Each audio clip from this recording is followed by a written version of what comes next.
You ask Tiger to solve. This deals with linear equations with one unknown. The final result is x equals 10. Let's solve it step by step. Simplify the expression. Multiply the fractions. Expand the parentheses. Multiply the coefficients. Simplify the arithmetic. Break up the fraction. Simplify the fraction. Find the greatest common factor of the numerator and denominator. Factor out and cancel the greatest common factor.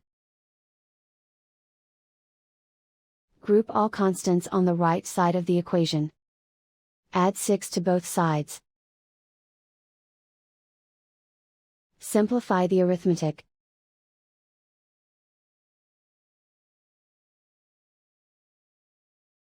Isolate the x. Divide both sides by 3. Simplify the fraction. Find the greatest common factor of the numerator and denominator. Factor out and cancel the greatest common factor. And so the final result is x equals 10.